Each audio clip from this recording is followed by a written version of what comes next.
assunto muito importante aqui. A gente abre o programa hoje especial para falar sobre a preocupação com a falta de fertilizantes, que tem levado aí as autoridades brasileiras a apresentarem alternativas sustentáveis. Para explicar melhor sobre isso, eu recebo aqui no nosso estúdio Giancarlo Chelotti, que é engenheiro florestal. Giancarlo, seja bem-vindo. Muito obrigado pela sua presença aqui conosco.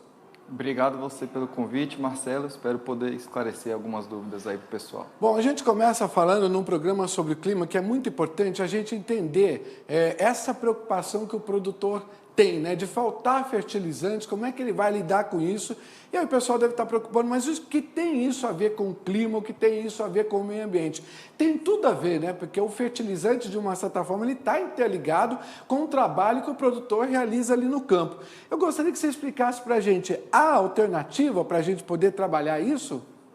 Com certeza tem alternativa, né? É importante lembrar que o produtor já plantou a principal safra, né, do ano, já estamos quase na colheita, alguns até já começaram a colher.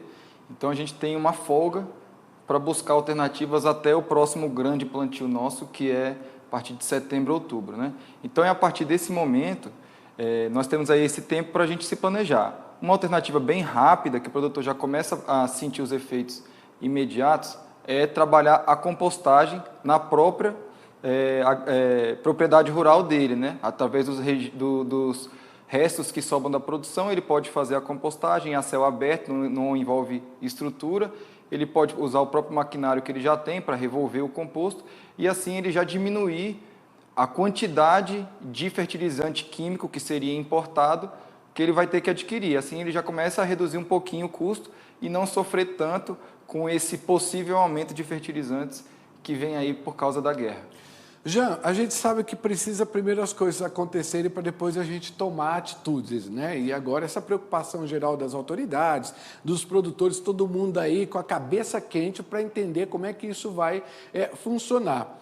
Se a gente tem alternativa sustentável, por que é que a gente demorou tanto para poder tomar atitude? Como você colocou aí, se dá para fazer o adubo orgânico, por que faltou atitude, então, por parte dos produtores, autoridades, para a gente trazer essas alternativas à tona e não ficar tão dependente de outros países?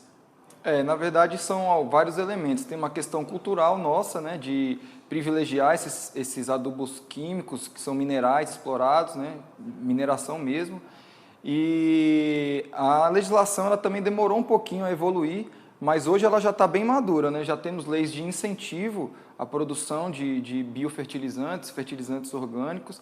Temos uma resolução do CONAMA que regulamenta os parâmetros de qualidade desses fertilizantes, porque eles poderiam, antigamente havia um risco de contaminação do solo, dependendo de como se gerava esses produtos, porque como é um resíduo, né, ele gera alguma toxicidade envolvida. Então, demorou-se a criar uma cadeia segura disso. Mas desde 2017 nós já temos um regramento jurídico muito seguro para isso. Agora o que falta é a gente trabalhar mais a cultura dessa prática, né? Principalmente nas áreas urbanas, que é onde mais se gera resíduos orgânicos. A gente tem mania de enterrar nosso lixo e a gente pode transformar isso num insumo para a agricultura. Ou seja, tem tanta coisa que dá para aproveitar, né? Que a gente, por exemplo, a própria borra do café, né? Tem outras coisas que a gente joga fora, a casca da banana, às vezes da maçã também, da laranja.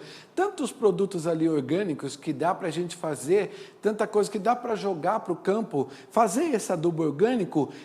A população urbana, então, pode colaborar para isso? Há uma oportunidade, por exemplo, de você separar esses resíduos orgânicos para tornar ele um adubo, um fertilizante?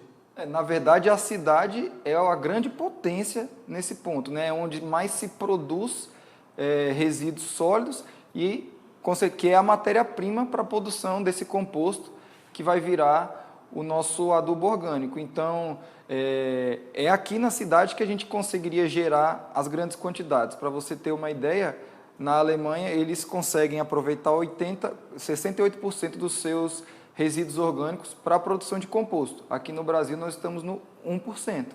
Então, se a gente aumentar esse potencial, a gente vai reduzir aí, primeiro os nossos lixões e também a nossa dependência de fertilizante importado. Muito bem, olha, é um assunto muito bacana que a gente vai continuar. Vou pedir para você ficar aqui no estúdio. Hoje o programa é especial, que eu quero passar bastante dicas aí para os nossos produtores. Aproveita, se você tiver aí alguma dúvida, manda sua pergunta para cá, o telefone que aparece no seu vídeo. Quer fazer alguma pergunta para o Jean sobre esse tema? Manda para a gente que daqui a pouquinho a gente pode estar colocando para ele responder aqui.